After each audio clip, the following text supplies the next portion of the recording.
you could be anywhere doing a lot of different things, but you chose to be here. And you chose to go somewhere. You said, man, I can go and I can get better. I can go and I can learn. I can go and I can maybe go from where I'm at to where I want to go. But one of the most important things that you will ever do or not do in your life is to value and seek wise counsel. To be coached hard means you have to be willing to be uncomfortable. Some shows don't need a celebrity narrator to introduce the show, but this show does. In a world filled with endless opportunities, why would two men who have built 13 multi-million-dollar businesses altruistically invest 5 hours per day to teach you the best practice business systems and moves that you can use? Because they believe in you, and they have a lot of time on their hands.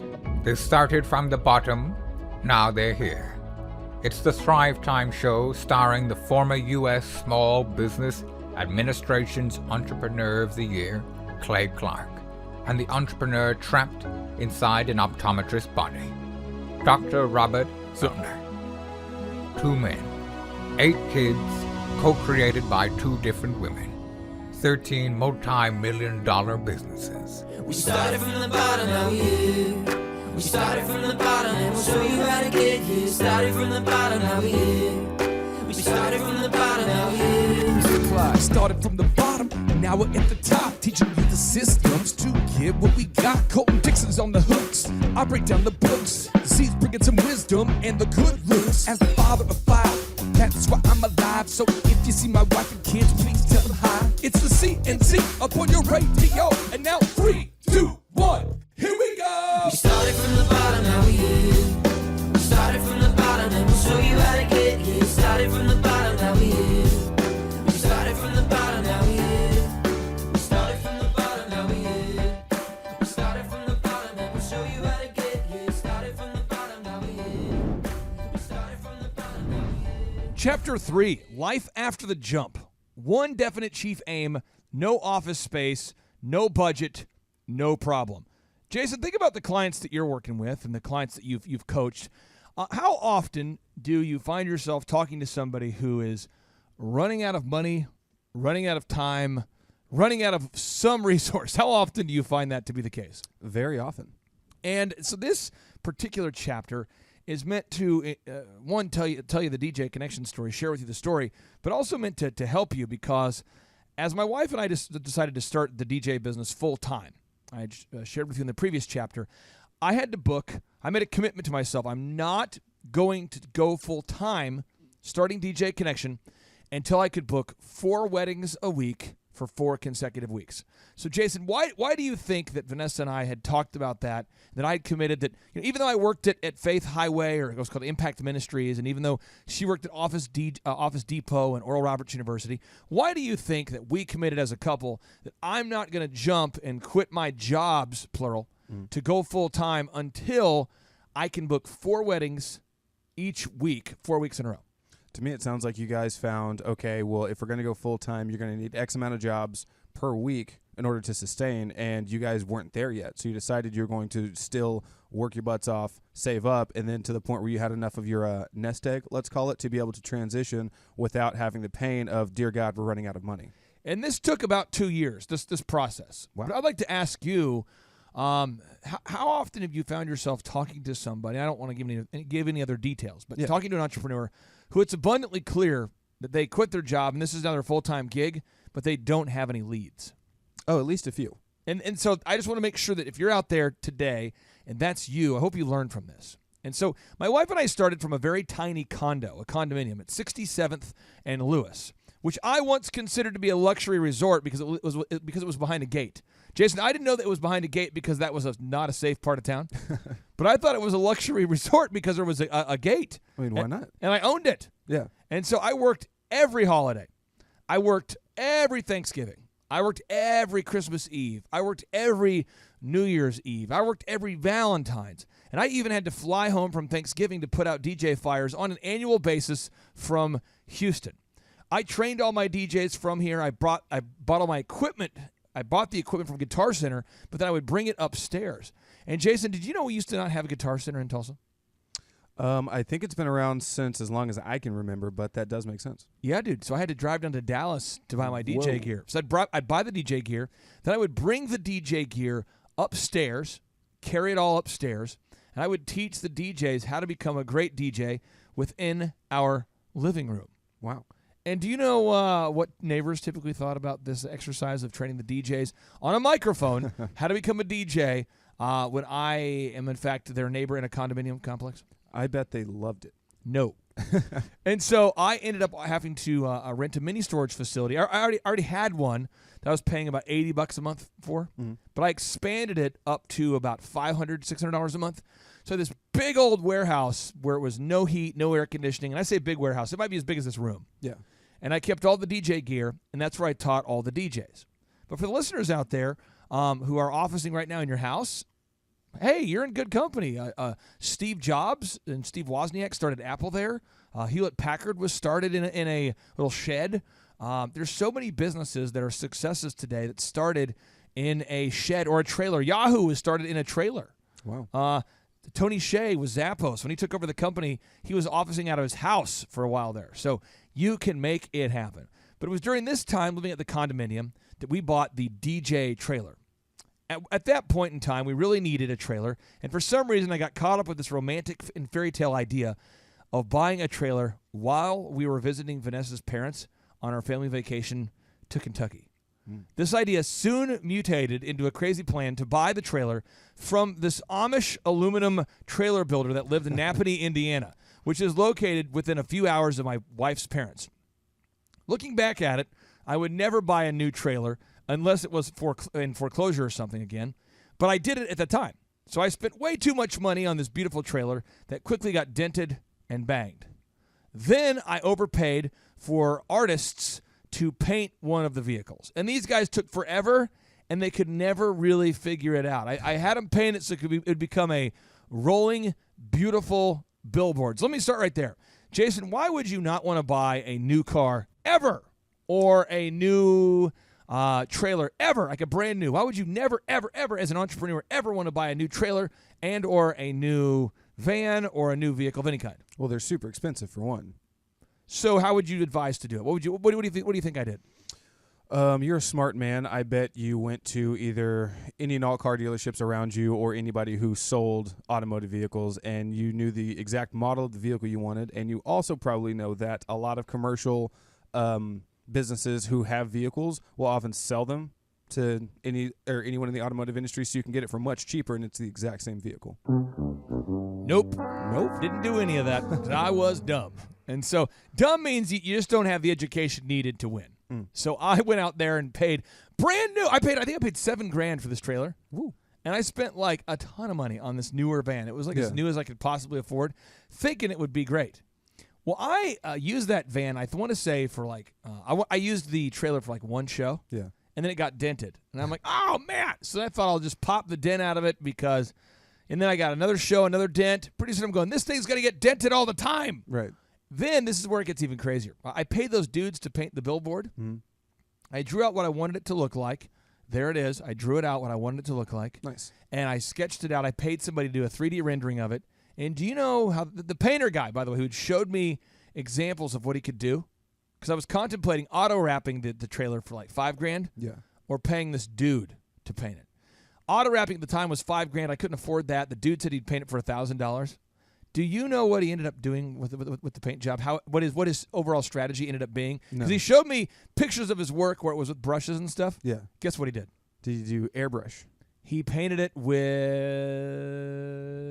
Don't say acrylic paint. Keep going. Spray paint. Yes. Oh, nice. He spray painted it so it looked like it was a moving ode to hip hop. Like it was a graffiti. People used to laugh all the time because it looked like it was like I was part of a gang or something. That's kind of awesome. It's kind of a purple cow.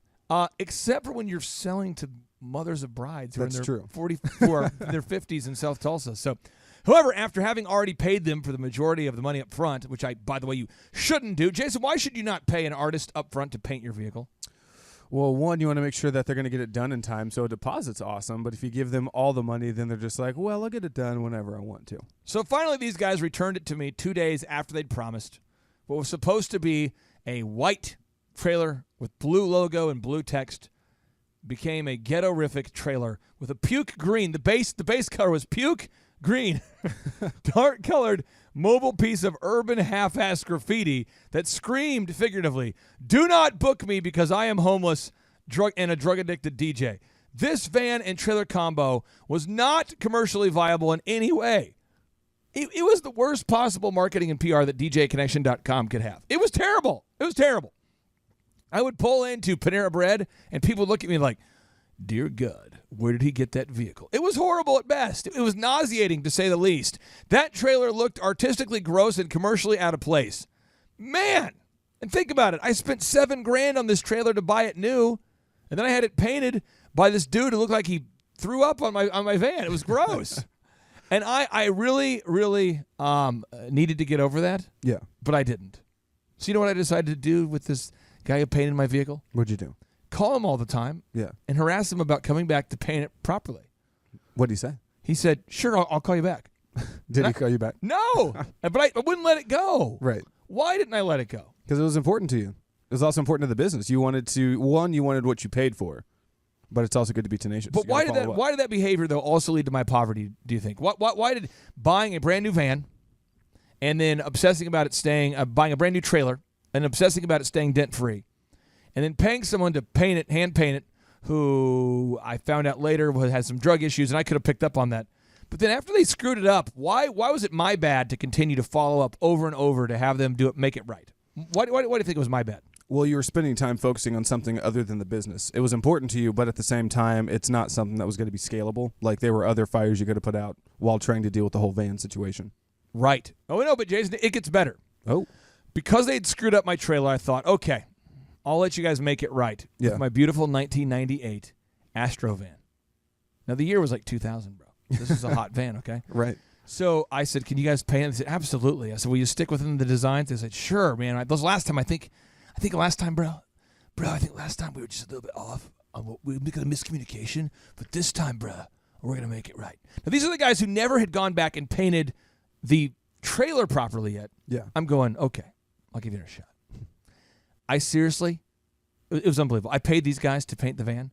When I got this thing back, it looked crazy. Crazy awesome? No, terrible. Oh, no. The van was even worse. It was even more like aggressive graffiti. It made you not want to book me. Oh, no. Yeah, but it was all that I had. And so there I was driving around with a vehicle that scared people away and a trailer that scared people away and a condo where I was DJing and training people to DJ upstairs against the rules of the HOA. And that's how we started. But it was from there that we broke the $100,000 sales mark. Nice. And it was during this incredible time of growth that I met every client at Panera Bread, formerly known as St. Louis Bread on 71st and Lewis. True. Why do you think I had my wife drop me off at Panera Bread every day in the morning, and why do you think she picked me up every day at night? Did you guys only have one vehicle? Yes. Mm. And I didn't have office space. That's true. So I would meet people at Panera Bread. Now, the rule was you had to buy somebody something or you were loitering. Now, the manager at the time, her name was Shelly. And Shelly was the manager of this beautiful restaurant. And Fareed Hussein was the Panera Bread employee that always went out of his way to make me feel appreciated.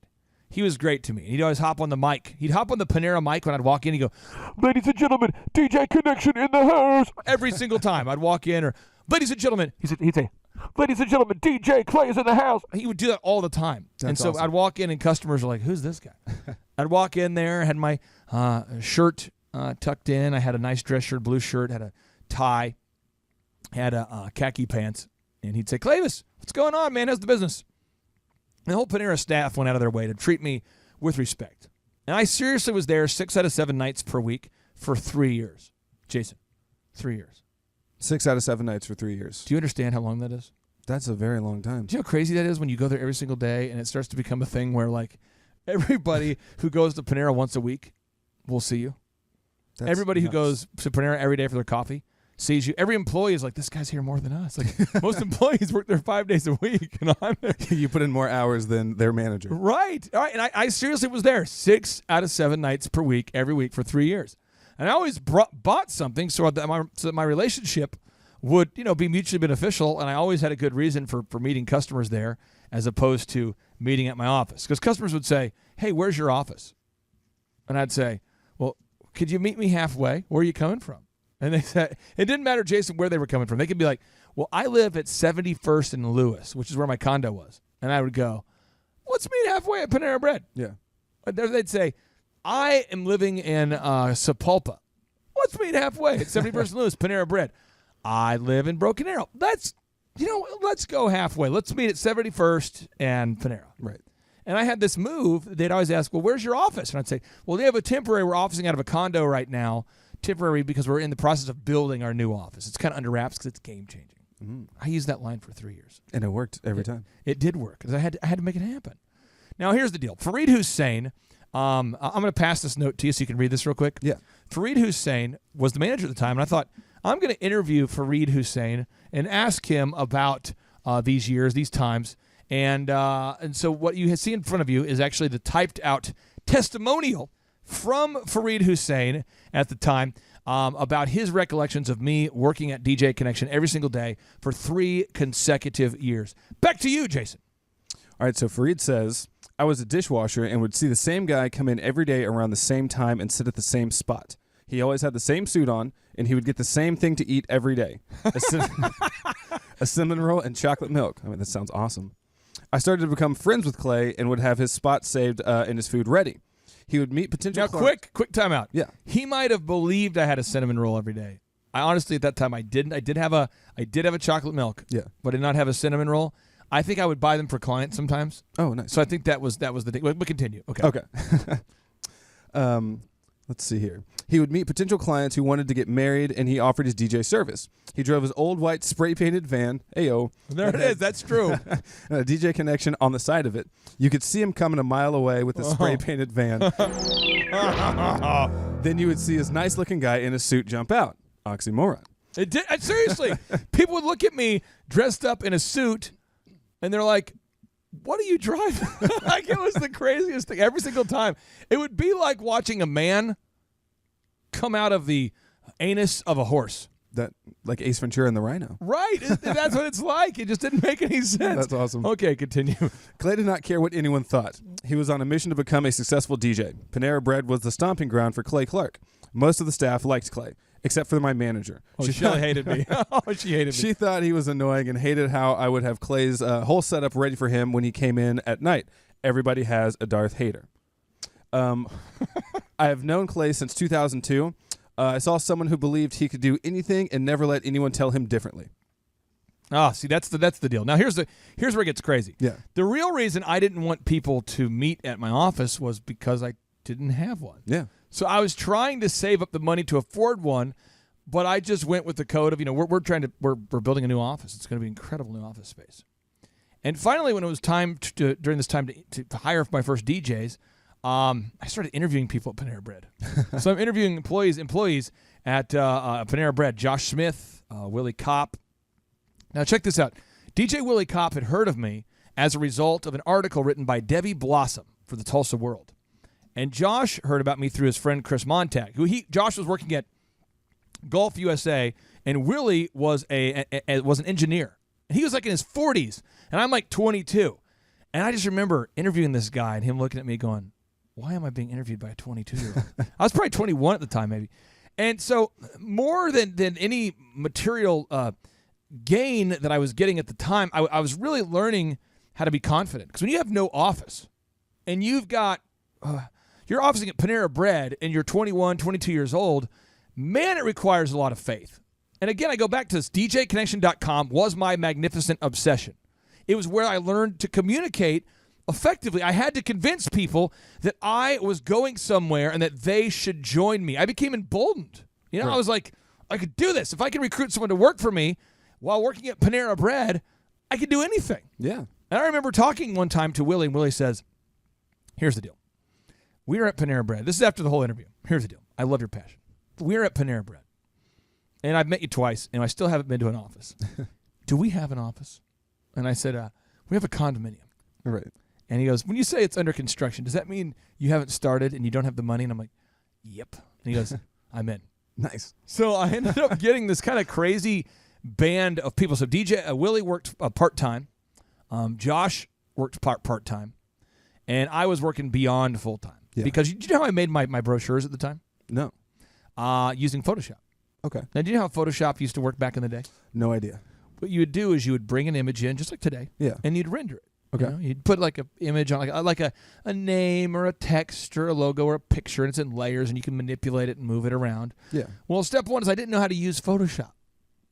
So that's a problem. Right. So how do you think I learned Photoshop? Because I dropped out of college at Oklahoma State University and Oral Roberts University after studying there, and I had classes on Photoshop, and I actually got B's and A's on my classes, but how do you think I actually learned Photoshop? Well, it's one of two options. Option one was you bought Photoshop for Dummies, or option two is you just sat down with it and doinked around till you figured it out. So here's what I did. I bought Photoshop, you're correct, but then I hired a guy who was awesome at it to sit there with me Even better. and just answer my questions real time. Nice. Okay, how do I do this? Okay, I'm doing this. How do I do that? Okay, in Photoshop back in the day when you'd move in an audio file or move in a picture file, it would go, and it would just load forever. It was a painful process, but that's how I learned. And so during this time, this is when I really started reading books. And I'm going to read to you all the books that I read during that time that really were transformative for me. I read In the Words of Great Business Leaders by Julie M. Finster. I read In the Words of Great Business Leaders by Julie M. Finster. I read Guerrilla Marketing by J. Conrad Livingston. I read Hip Hop in America by Nelson George, which explains how Russell Simmons started hip hop. I read How to Win Friends and Influence People by Dale Carnegie.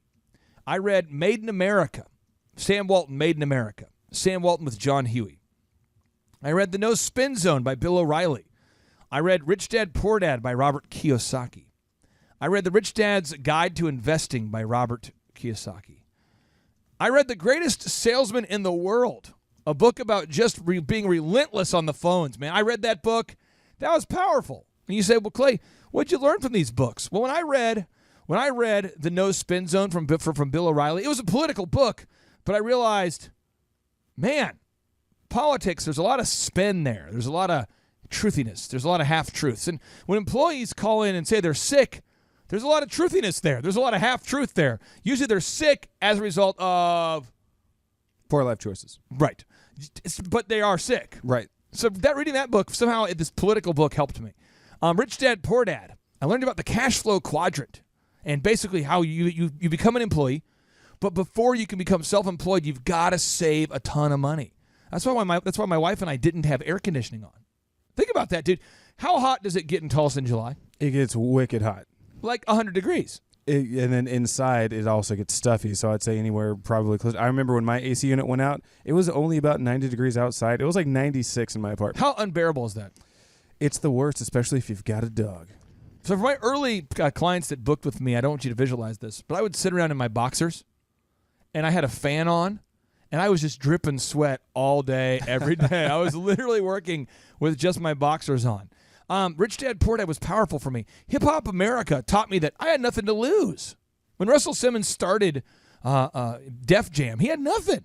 He was a guy with a speech impediment trying to promote his brother's rap group, Run DMC. He had nothing to lose. Do you know how hip-hop, by the way, got played on the radio? Do you know how hip-hop, there's a song called These Are the Breaks, the first Def Jam song to hit the radio. Yeah. Do you know how that song got on the radio? I have no idea. This is true, man. Russell Simmons, in the book, Hip Hop America, explains this. He had a bunch of people, he paid a bunch of people to call the radio stations and to request the song. And no DJs had heard the song. Now, once the DJs got enough calls from enough people over a consistent amount of time, what do you think they did? They probably started to consider playing the music. And then they played it one time, and then he had even more people call and say, dude, you got to play that song again. And that's how it happened. That's how he created like a army of about 50 people that would call all the time and ask for the same songs to be played. It's like at the beginning of that Wu-Tang song. Oh, you're getting into my spiritual zone. Now, so if you're out there today and you are saying, listen, I don't know what to do. I put all these, I condensed all these books into a book that you can download for free right now called the Start Here book. If you go to thrivetimeshow.com, you can download the Start Here book absolutely, positively for free. You can download the book for free, and if you want to buy a physical copy, you can buy it on Amazon.com today. I read The Greatest Salesman in the World. I read The $100,000 Club. Oh, I love that book. How to Make $100,000. This is a $100,000 Club, How to Make a Six-Figure Income by D.A. Benton. That book was huge. You know why that book was huge, Jason? I've never even heard of it. I Oh my probably gosh. should have. Well, it was huge because the book is about getting to work early, staying at work late, over-delivering, Yep. and living below your means. I should read that book. It's getting to work early, staying at work late, over-delivering, and living below your means. It's just so powerful because typically when you make a little bit of extra money, Jason, what do most people do when they make a little extra money? Oh, they spend it, baby. Right. Then I read this book called The Creature from Jekyll Island, A Second Look at the Federal Reserve by G. Edward Griffin. And that book, I don't recommend anybody out there reads that book, but it explains to you that the Federal Reserve is not federal and there is no reserve. What? It explains that the Federal Reserve is not federal and there is no reserve. And how did that help me? Well, it helped me because when I learned that banks actually don't have any money, that was pretty cool. Right. Because I was trying to get over the idea, growing my business. There's this phrase that I recommend that you believe, that you buy into as an entrepreneur. It's fake it until you make it. Oh, yeah. Fake it until you make it. Let me read this Elon Musk quote to you again here.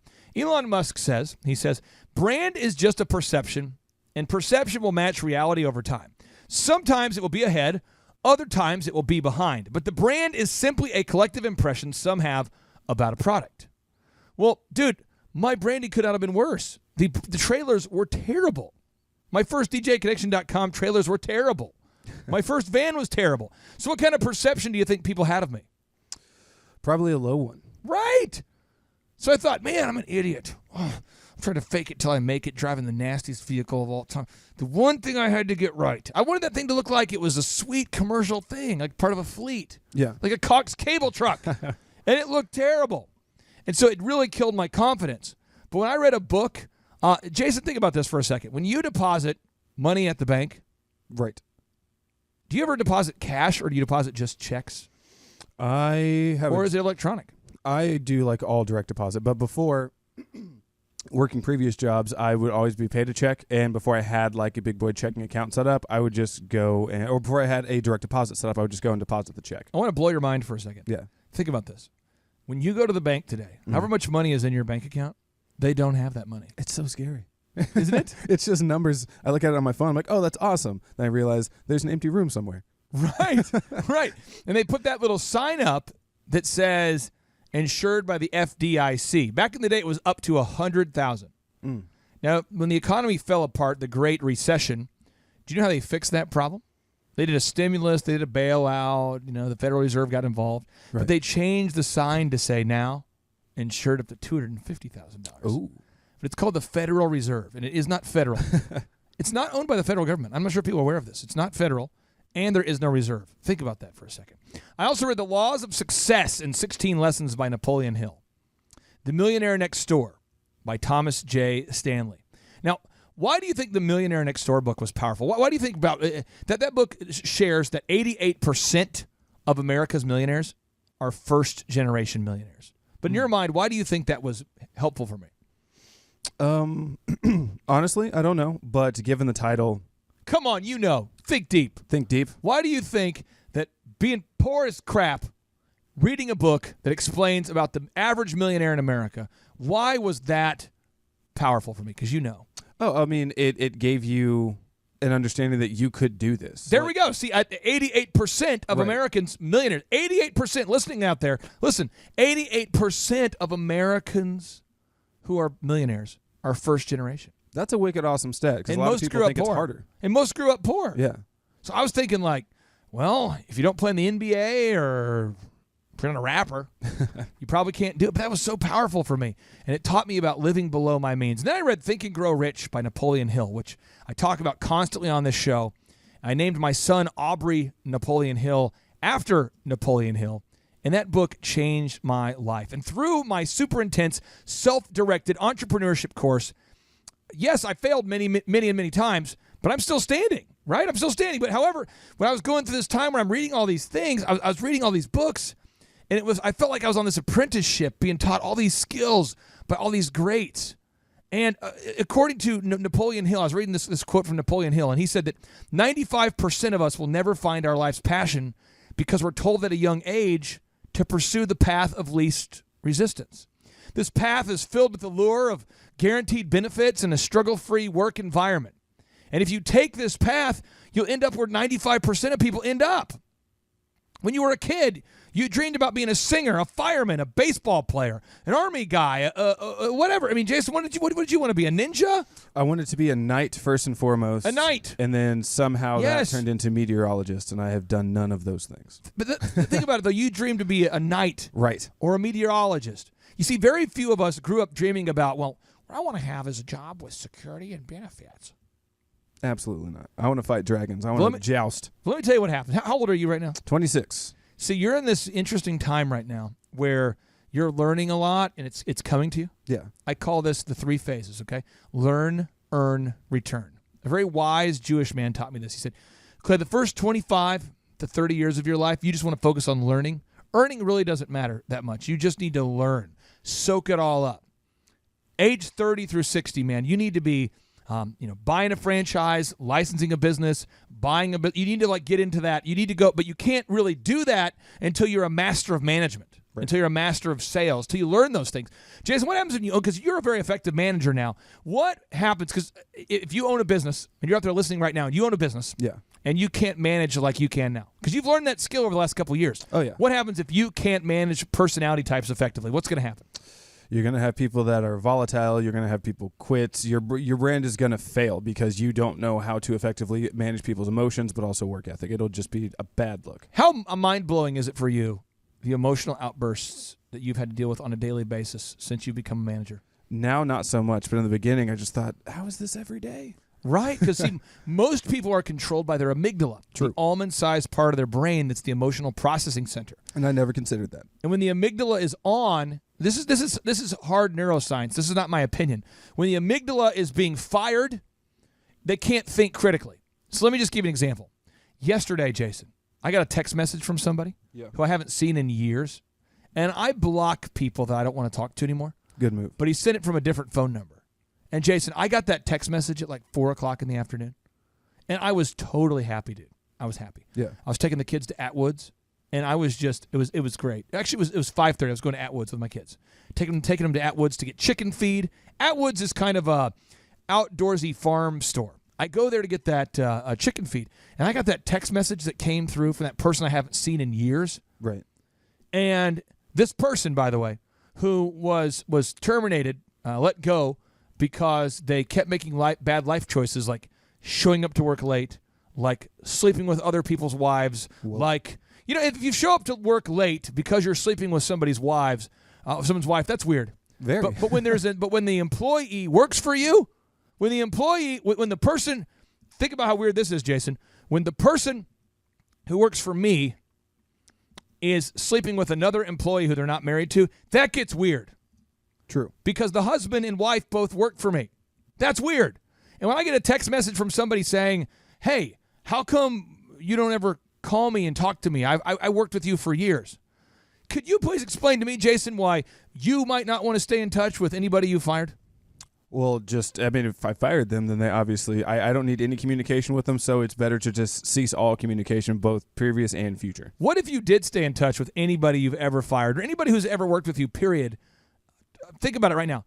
If you stayed in daily contact or weekly contact with everyone you've ever managed or everyone you've ever fired, how many people would that be?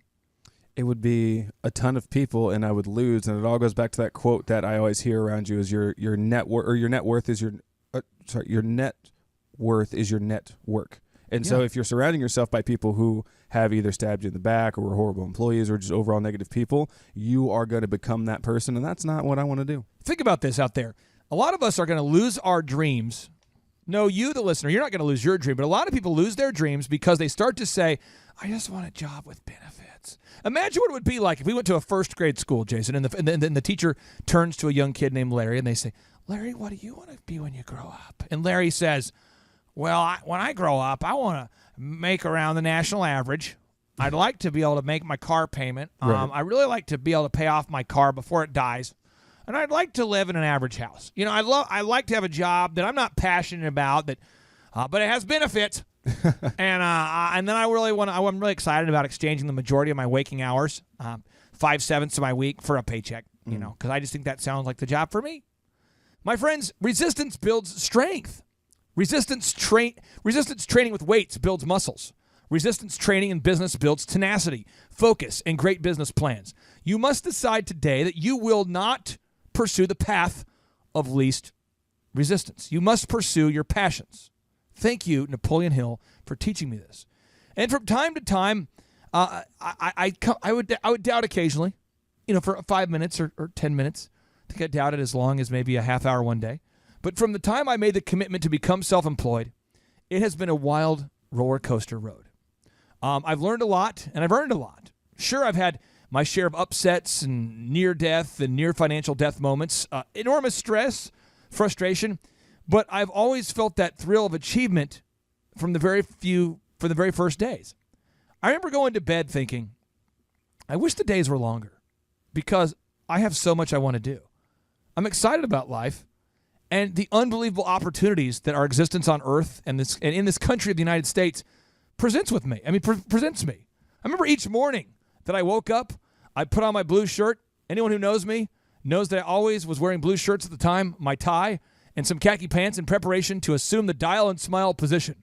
I would then spend the better part of my pre-work day frantically updating training manuals, typing confirmations from the previous night's bookings, using the Microsoft Paint program as my database of choice. Jason, why do you think I had to use the Microsoft Paint program? Do you know what Microsoft Paint is? I used to love Microsoft Paint. It's like a drawing program. Yeah. Why do you think I had to use Microsoft Paint as my database system? Because you didn't have a database system. Right. And it's not about resources. It's about resourcefulness. Right. So I don't want to hear, if you're out there listening today, I don't want to hear, well, what's the best CRM that you'd recommend? You know, if you're not making your cold calls. We got to focus on making the cold calls. We got to focus on the dialing and smiling. I don't want to hear that you need a database when you can't do your Dream 100 every week. Every week. The Dream 100. Jason, can you preach to me preach to me. What is the good news of what is the Dream 100? The Dream 100 is basically your 100 dream clients that you would like to either work with or be referred by. So influencers for your company. So I'm going to help myself and then your fiance's self. Mm-hmm. What places in Tulsa do most brides go to have their wedding reception? What kinds of places? Think about it. Let's see. They go to. Give me one of them. Come on now. Like by name? You got to give me one. Yeah, sure. Post Oak Lodge. Post Oak Lodge. Mm-hmm. It's a nice event center. Right. It's like a retreat. Yeah. That's one place. Yeah. Come on, give me another one. We got the Mayo. The Mayo Hotel. Yeah, you are on 2 mega points. Ooh. Let me give you one more mega point. All right. Give me one more. Let's see here. 5 Oaks Lodge. Good. Ooh, Mega 5 point for Oaks. me. Holy cow! Give me another one. Another venue in Tulsa. No Googling. Okay. Think hard. Living Arts. It's an art gallery. It's where Robert had his. It was awesome. Okay, mega point for you. Yeah. One deduction for me. Okay, I would not have thought of that. So the point is, I made a list of the top 100 venues in Tulsa. Yep. On a huge corkboard kind of thing. Yeah. What's the thing where for papers and reports in college or high school when you're presenting and you can fold it in 3 parts? Like trifold board. Yeah, trifold board. There we go. Because you can fold it in 3 parts. Wow. So I bought that and it said The Road to a Million. And on it I put the name of every venue in Tulsa. Okay. So if you can imagine like a big spreadsheet. Yeah. I put all the venues across the left column. Okay, the name of the venue. So that was all the first, column number 1 was all the venues. Now column 2 was drop off number 1, Jason. Column number 2 was drop off number 2. Column number 3 was drop off number 3. And you know what my rule was? What was your rule? I would, just like when I worked at Impact Ministries, I would call on them all until they cry, buy, or die. And in this case, I meant actually showing up. So Jason, week number 1, I show up at the venue, I knock on the door. Hi, how's it going? They're fine. What do you want? My name's Clay Clark, and I am the founder of DJConnection.com. We know. Well, I'm here to drop off some donuts for you on this glorious Monday. How are you? Great. Well, hey, I appreciate you guys so much. And if you ever need a bride that's needing a DJ, we would really appreciate a referral. Yeah, you and every other DJ. Here's the deal, though. If you refer me, listen to this, event planner. That's what I would say. I'd say, listen to this. If you refer me to a bride, the first show you refer me to, I won't even charge the bride. You're going to be like the hero. I'm going to say we're doing it for free on behalf of my good friend over there at Linda used to manage Cedar Ridge. I said, Linda, on behalf of my good friend Linda, we'll do your wedding for free. Think about that. Linda, you're talking to a bride today about booking their wedding, and you say, by the way, if you book with us, you get a free DJ. Come on, Linda. Use that card, baby. She says, get out of my office. So I would go back over and over and over to all of them, Jason, to all of them. Right. Always dropping off donuts every week. Step 1, I annoyed them all. Yep. Oh, yes. Step 2, they kind of started going disbelief, kind of like, are you really still coming back? Week 3, week 4, they start to be curious. Like, really, you always come here. What is your deal? What is your motive? Because people want to know, is it your what's your motive? People don't want to know your motif. Oh, your motif is what? What's your motif? What does the word motif mean? It's art related. I should know this. It's okay. It's like a facade. It's like a fake. It's a veneer. But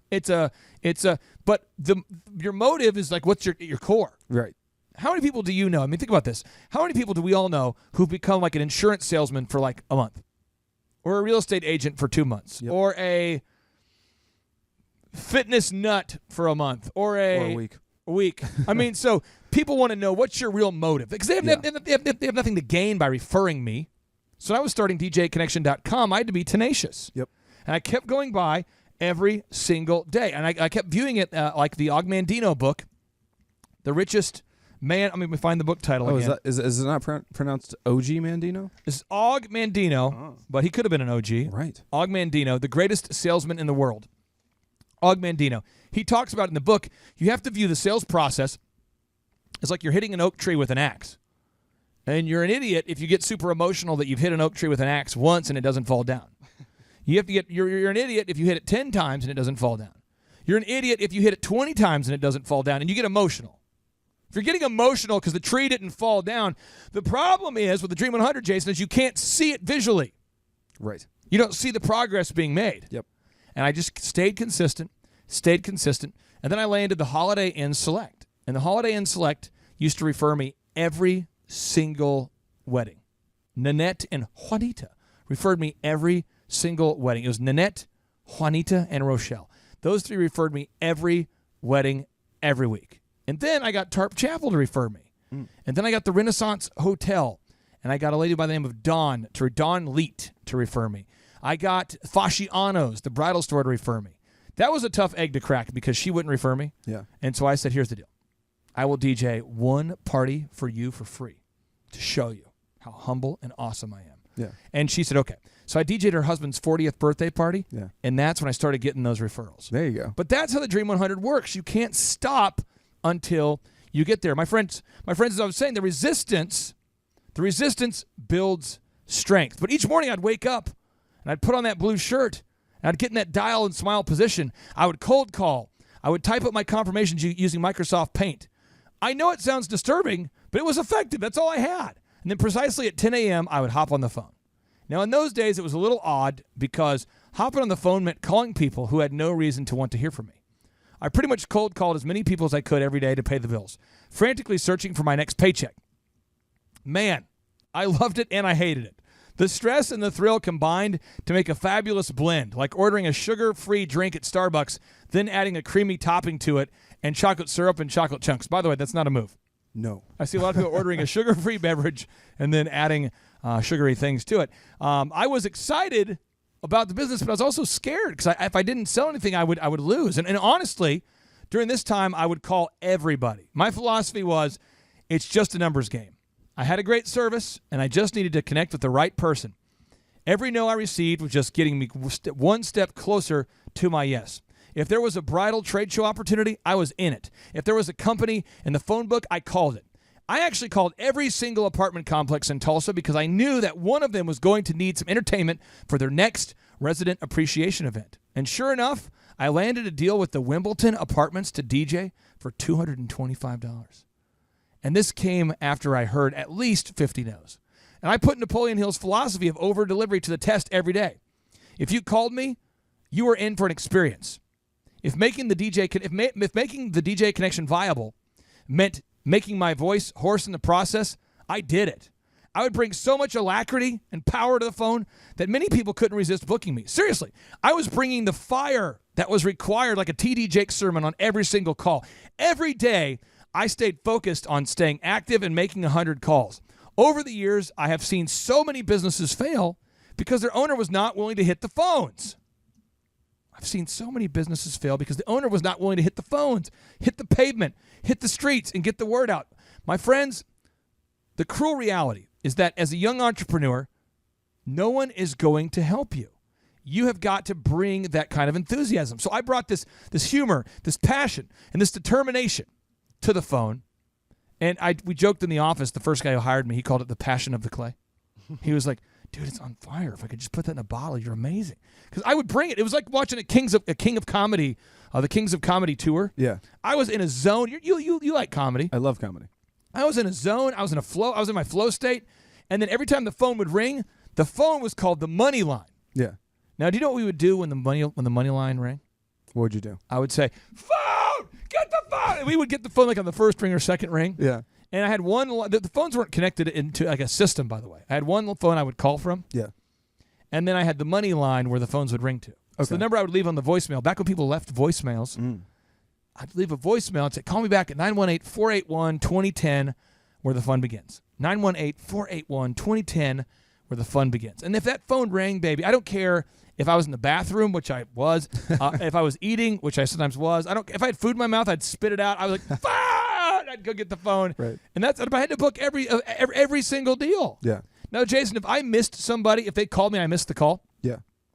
how many times do you think I would call that lead before I gave up? You would call them until they answered. Why? Because you're calling them until they cry, buy, or die. If you have a lead, you don't want to let your lead go dead. If you call and you're just like, oh, they didn't answer. How much and would then it they help give your up. clients if we could transmute that kind of enthusiasm and energy that I had at djconnection.com Yeah. to white hot, obsessively call the lead? Like, if you could bring that kind of machine gun attitude to every one of your clients, how much would that help their businesses if they could be that passionate about calling their leads? 100% it would help their businesses. But by default, most people are kind of casual. Right. I called them Or once. non-combative. Like, I called them once. They probably don't want to see this number pop up. That doesn't stop telemarketers. I get 800 number scam likely phone calls every day. They don't stop. They're going to call me until I answer. That right there is a knowledge bomb. My friend, at this time, DJ Connection offered 3 different packages, and I named them myself. The solid gold package, the platinum package, There you go. and the double platinum package. Oh. Each package had a masculine name, although I was selling my products to women. I gave my products a masculine name because I was not smart enough to market my products to my customers, who were nearly all women. I was designing products that could be marketed to myself. If I could have, seriously, I thought about for a while naming my first package like the lightsaber. Ooh. Or like second package like the dude. I'd buy both. And so it was ridiculous and it didn't work. But that's why most disc jockeys lose, is because they're dressed like morons. They have tattoos on their necks that they're showcasing, and they're oddly casual. And the bride is considering trying to hire you for her wedding. And if you have a tattoo on your neck and you're successful, that's great. But think about that, Jason. If someone's first impression of you is you getting out of a van that's spray painted, Yep. and you've got a tattoo on your neck and you're oddly casual, what is the bride thinking? Does this scream trustworthiness? No, unless you're going to like an all-tattooed wedding. There we go. So I ended up parking I told my wife, just drop me off. Yeah. Drop me off at Panera. Like, don't park. Drop me off like a block away, because I don't want people to see me get into that. Or drop me off early. Right. So she dropped me off early so no one ever would see that vehicle, because when people saw that vehicle, it just screamed, run away from me. I mean, think about it. Think about that, my friends. If you're out there today and you're trying to grow that business, there's probably a fear you have. Right. And fear stands for false evidence appearing real. You probably have a fear of making cold calls. Jason, why do you think somebody has a fear of making cold calls? They're afraid they don't have enough time in the day. They're afraid they're not going to know what to say. They're afraid that they're going to get rejected. So here's what I came up with. And this is not a system that anyone should use, but this is my system. So I decided that I would start getting on the phones at 10 a.m. 7 a.m. I'd get up, do all the paperwork, and 10 a.m. I'd get on the phone. And I dreaded getting on that phone. Yeah. But I did it, but I had to have a game. Right. I think the listeners need to know I had a game, and this was my game. Okay, and I had certain days of the week that were cold calling days. So my wife would drop me off at Panera 6 days a week, okay? But there were certain hours of the day where I had blocked off just for cold calling. And here was my game.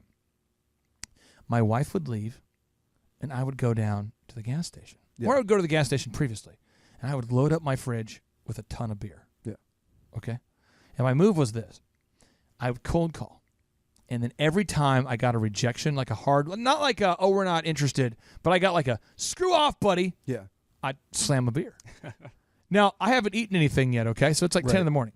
So I'm starting off like, boop, boop, boop, boop, boop. Hey, who's in charge of this year's holiday party? Oh, it's Karen. Okay, can I talk to Karen? Sure. Karen, hey, this is Clay Clark with DJ Connection. How are you, ma'am? Great, Clay. What do you want? Well, Karen, I was going to ask you, on a scale of 1 to 10, how happy were you with last year's DJ? Karen would go, well, 9. I'm like, well, Karen, what can I do to take that event to the next level? Get off my phone. And I'm like, Karen, let me ask you this here. If I were willing to DJ this year's party for free, would you be interested in at least talking to me for free or $1? I'd just love to meet you. I promise you we can choose. I'm not interested. Get off my phone. And if I got that little extra, like, get off my phone. Yeah. Or screw off. I'm like, I'm going to pop myself a beer. Now, after about 3 beers every morning. Yeah. 3 beers before I had lunch. 3 beers before I had breakfast. How was I feeling, Jason?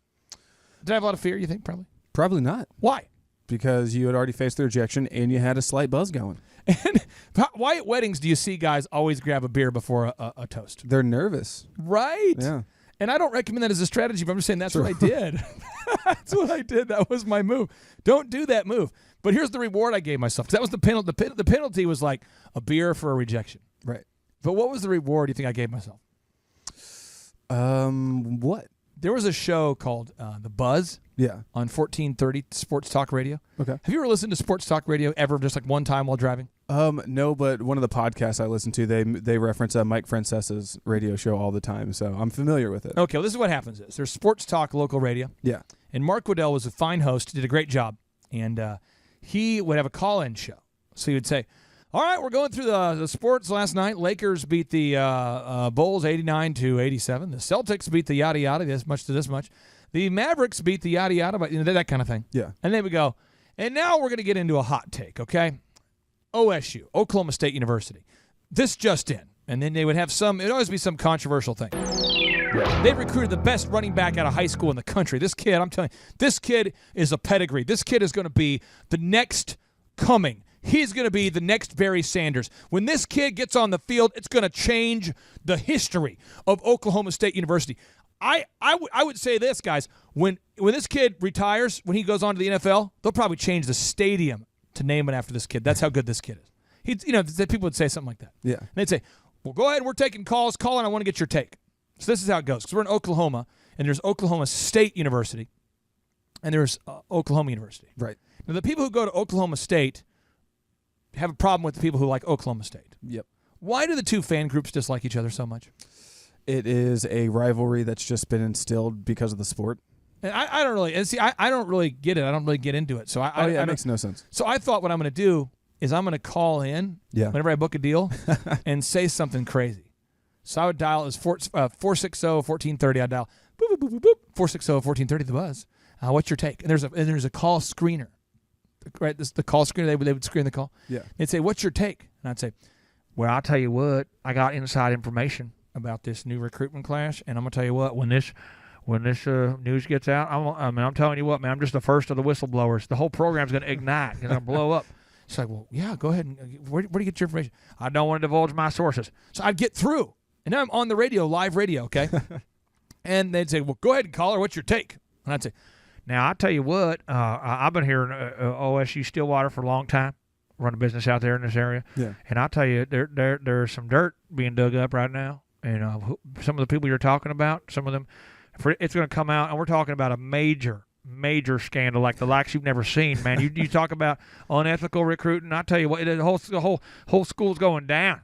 It's going to be burning down. I'm telling you what, you better talk about that OSU all you want, because this is the last year it's going to be around. Though after the penalties, the NCAA penalties, it will be. You talk about sanctions and penalties, and like, well, caller, where'd you get your sources? You think I'm going to divulge my sources? My life is at risk for even hopping on this show. I mean, luckily I've disguised my voice so that no one knows who I am. Thank you. That is all. and I would leave. That is awesome. And then people would start calling in like, who the crap is that guy? You can't just say that. And they would argue all day. Seriously, they would argue. And these people would get crazy. Yeah. And then, like, a week or two later, they'd be debating, like, Drew Bledsoe. Yeah. And why the Patriots were so terrible at the time. They didn't have Bill Belichick yet. And why they were so terrible and how they would never win, how the Cowboys were awesome. And I would call in and boop, boop, boop, boop, boop, 460-1430. Go ahead, caller. What's your take? And I would say something like, I swear, I'm tired of you guys sitting there just ripping on Patriots, and I got a hot take. It is hot. Let me through. And they love when people call who are divisive. Yeah. Because it leads to more listeners. Right. And so they love it. So they like the controversy. So, Oh, yeah. And it was just a game for me. So then, go ahead, caller. What's your take? I'm like, I tell you this, the Dallas Cowboys, they have an unbelievably bad situation that's about ready to be. It's like a cinder blocks. It's the scams and the scandals, and I would just go off on this rant, and then and I do this often. I had different takes of talking about how the Cowboys were scams and scandals, and how the Patriots, they have a new philosophy. Like, I had just totally crazy things that were at no point true. Yeah. Like, the Patriots are embracing a new philosophy. It's called teamwork. Makes the dream work. It's going to be awesome. The T stands for can't tell you, gotta go. And then they would like talk about it, and it would just stir up the audience. And it was a thing I did. But if you're out there, and I'm sure, Jason, you've been coaching long enough to work with people that refuse to make cold calls. Yeah. If you refuse to make cold calls, what's going to happen?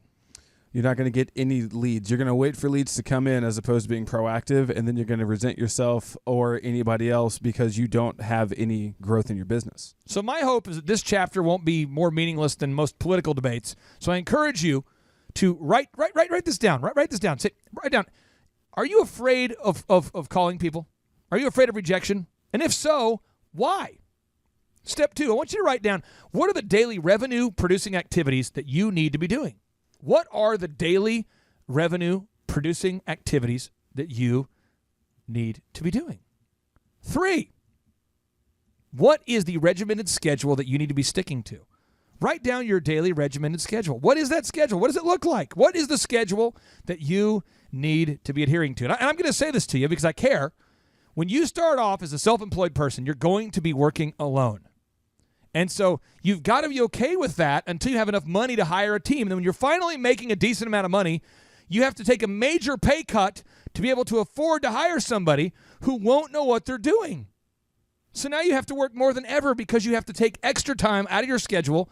Jason, just on a practical level, think about that. If you're a very good plumber or an electrician, and you finally get the business to a place where you're bringing in $100,000 a year of labor charges, and it's just you, how much of that goes to you? Quite a bit. Now, what if you hire a guy? What just happened to your $100,000 of labor charges? It became smaller because you're paying labor on somebody else doing the job. And now you've got to teach that guy how to do the job while also doing the job, while also handling the accounting and the sales. Yep. And then you've got to go further backwards. You got to take one step forward, start the business. Step 2, step 2 goes backwards. You take one step backward. Think about this. You take one step forward to start the company, but then you take one giant step back to hire your first guy. Yep. Another step back to hire your second guy because someone has to help you with your accounting or your phone calls or whatever. Oh, yeah. Then you get to leapfrog up 6 steps if you do a good job of training those people. Yeah. But if not, you go backwards. And that, my friend, is chapter 2 of the DJConnection.com story. Clay Clark is here somewhere. Where's my buddy Clay? Clay's the greatest. I met his goats today. I met his dogs. I met his chickens. I saw his compound. He's like the greatest guy. I ran from his goats, his chickens, his dogs. So this guy's like the greatest marketer you've ever seen, right? His entire life, Clay Clark, his entire life is marketing. Okay, Aaron Antis, March 6th and 7th. March 6th and 7th, guess who's coming to Tulsa, Jerusalem? Ooh, Santa Claus? No, that's March. March 6th and 7th, Oh. you're going to be joined by Robert Kiyosaki. Robert Kiyosaki. Best-selling author of Rich Dad, Poor Dad. Probably the best-selling, or one of the best-selling business authors of all time. And he's going to be joined with Eric Trump. He'll be joined by Eric Trump. So we got Eric Trump and Robert Kiyosaki in the same place. In the same place. Aaron, why should everybody show up to hear Robert Kiyosaki? Well, you got billions of dollars of business experience between those two, not to mention many, many, many millions of books have been sold. Many, many millionaires have been made from the books that have been sold by Robert Kiyosaki. I happen to be one of them. I learned from the man. He was the inspiration. That book was the inspiration for me to get the entrepreneurial spirit, as many other people. Now, since you won't brag on yourself, I will. You've sold billions of dollars of houses, am I correct? That is true.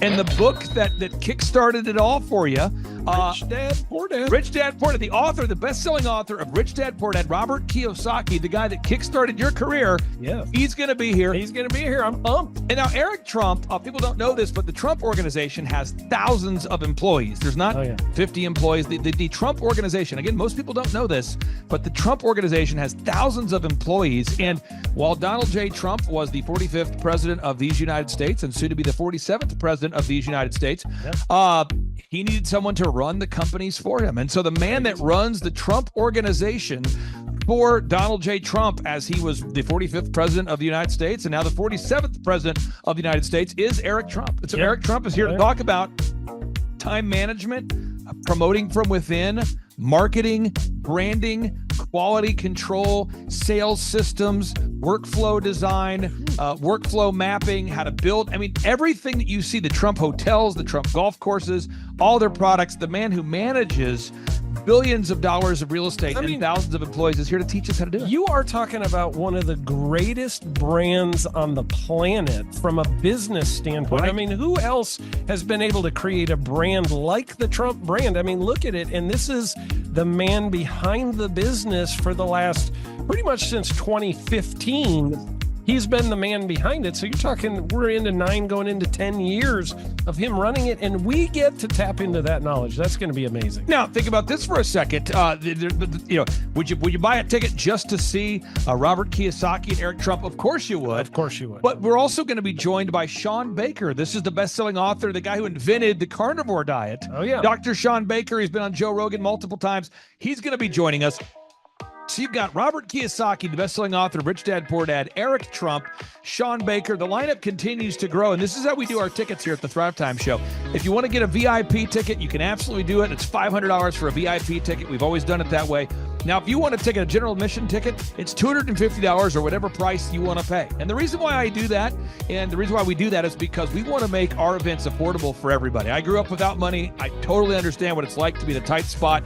So if you want to attend, it's $250 or whatever price you want to pay. That's how I do it. And it's $500 for a VIP ticket. Now, we only have limited seating here. With the most people we've ever had in this building was for the Jim Brewer presentation. Jim Brewer came here, the legendary comedian Jim Brewer came to Tulsa, and we had 419 people that were here. 419 people. Yeah. And I thought to myself, there's no more room. I felt kind of bad that a couple people had VIP seats in the men's restroom. No, I'm just kidding. But I thought, you know what, we should probably add on. So we're adding on what we call the upper deck, or the top shelf. So the seats are very close to the presenters, but we're actually building right now. We're adding on to the facility to make room to accommodate about another 30 attendees or more. So again, if you want to get tickets for this event, all you have to do is go to thrivetimeshow.com. Go to thrivetimeshow.com. When you go to thrivetimeshow.com, you'll go there, you'll request a ticket, boom. Or if you want to text me, if you want a little bit faster service, you say, I want you to call me right now. Just text my number. It's my cell phone number, my personal cell phone number. We'll keep that private between you, me, everybody. We'll keep that private. In anybody. Don't share that with anybody except for everybody. That's my private cell phone number. It's 918-851-0102. 918-851-0102. I know we have a lot of Spanish-speaking people that attend these conferences, and to be bilingually sensitive, my cell phone number is 918-851-0102. 02. That is not actually bilingual. That's just saying Juan for a one. It's not the same thing. I think you're attacking me. Now, let's talk about this. Now, what kind of stuff will you learn at the Thrivetime Show workshop? So, Aaron, you've been to many of these over the past 7-8 years. So let's talk about it. I'll tee up the thing, and then you tell me what you're going to learn here, okay? Okay. Yeah. You're going to learn marketing and branding. What are we going to learn about marketing and branding? Oh, yeah. We're going to dive into, so many people say, oh, I got to get my brand known out there, like the Trump brand, right? You want to get that brand out there. It's like, how do I actually make people know what my business is and make it a household name? You're going to learn some intricacies of how you can do that. You're going to learn sales. So many people struggle to sell something. This just in, your business will go to hell if you can't sell. So we're going to teach you sales. We're going to teach you search engine optimization, how to come up top in the search engine results. We're going to teach you how to manage people. Aaron, you have managed, no exaggeration, hundreds of people throughout your career and thousands of contractors. And most people struggle with managing people. Why does everybody have to learn how to manage people? Well, because first of all, you either have great people or you have people who suck. And so it can be a challenge. Learning how to work with a large group of people and get everybody pulling in the same direction can be a challenge.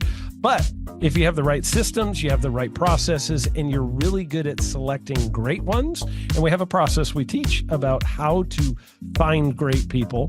When you start with the people who have a great attitude, they're teachable, they're driven, all of those things, then, you can get those people all pulling in the same direction. So we're going to teach you branding, marketing, sales, search engine optimization. We're going to teach you accounting. We're going to teach you personal finance, how to manage your finance. We're going to teach you time management. How do you manage your time? How do you get more done during a typical day? How do you build an organization if you're not organized? How do you do organization? How do you build an org chart? Everything that you need to know to start and grow a business will be taught during this 2-day interactive business workshop. Now, let me tell you how the format is set up here. And again, folks, this is a 2-day interactive 15. Think about this, folks. It's 2 days. Each day it starts at 7 a.m. and it goes until 5 p.m. So from 7 a.m. to 5 p.m., 2 days. It's a 2-day interactive workshop. And the way we do it is we do a 30-minute teaching session, and then we break for 15 minutes for a question and answer session. So, Aaron, what kind of great stuff happens during that 15-minute question and answer session after every teaching session? I actually think it's the best part about the workshops, because here's what happens. I've been to lots of these things over the years. I've paid many thousands of dollars to go to them. And you go in there and they talk in vague generalities, and they're constantly upselling you for something, trying to get you to buy this thing or that thing or this program or this membership. And you leave not getting your very specific questions answered about your business or your employees or what you're doing on your marketing. And what's awesome about this is we literally answer every single question that any person asks, and it's very specific to what your business is. And what we do is we allow you as the attendee to write your questions on the whiteboard. And then we literally, as you mentioned, we answer every single question on the whiteboard. And then we take a 15-minute break to stretch and to make it entertaining when you're stretching. And this is a true story. When you get up and stretch, you'll be greeted by mariachis.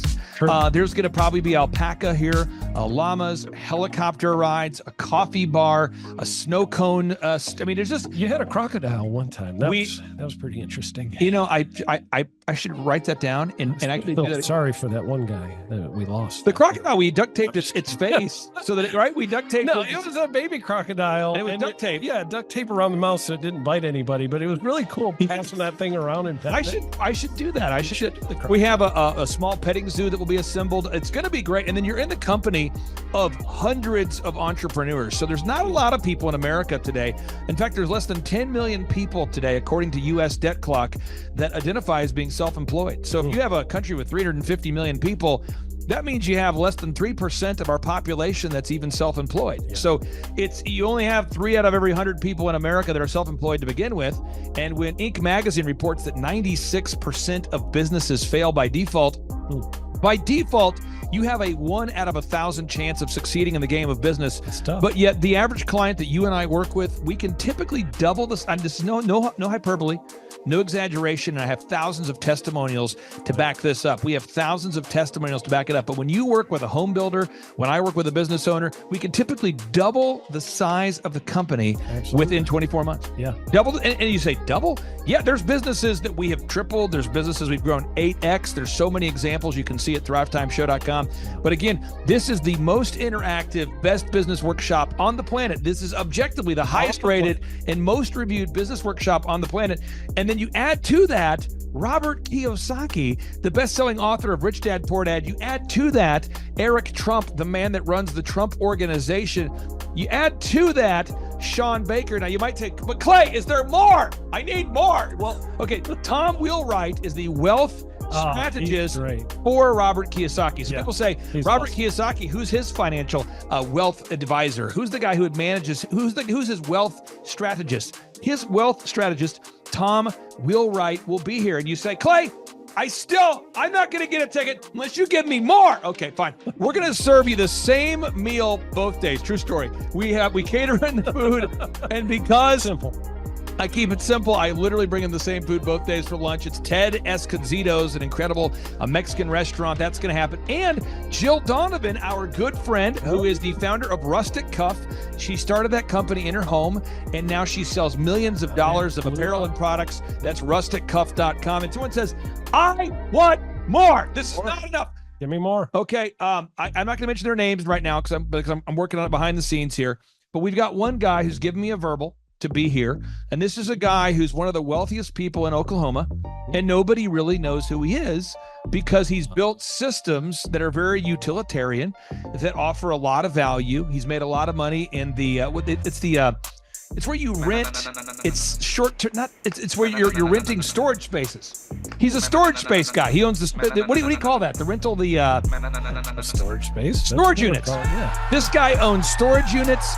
He owns railroad cars. He owns a lot of assets that make money on a daily basis, but they're not like customer facing. Most people don't know who owns the mini storage facility, or most people don't know who owns the warehouse that's passively making money. Most people don't know who owns the railroad cars, but this guy, he's given me a verbal that he will be here, and we just continue to add more and more success stories. So if you're out there today and you want to change your life, you want to give yourself an incredible gift, you want a life-changing experience, you want to learn how to start and grow a company, go to thrivetimeshow.com. Go there right now, thrivetimeshow.com. Request a ticket for the 2-day interactive event. Again, the day here is March 6th and 7th. March 6th and 7th, we just got confirmation. Robert Kiyosaki, best-selling author, Rich Dad, Poor Dad, he'll be here. Eric Trump, the man who leads the Trump Organization. It's going to be a blasty blast. There's no upsells.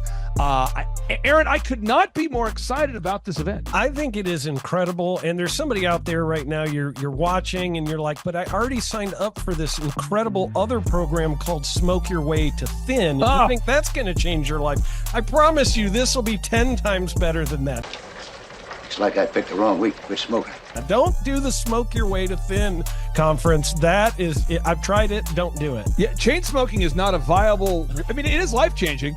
It is life-changing. If you become a chain smoker, it is life-changing. Not the best weight loss program, though. Right. Really. So if you're looking to have life-changing results in a way that won't cause you to have a stoma, get your tickets at thrivetimeshow.com. Again, that's Aaron Antis. I'm Clay Clark, and reminding you and inviting you to come out to the 2-day interactive Thrive Time Show workshop right here in Tulsa, Oklahoma. I promise you, it will be a life-changing experience. We can't wait to see you right here in Tulsa, Oklahoma.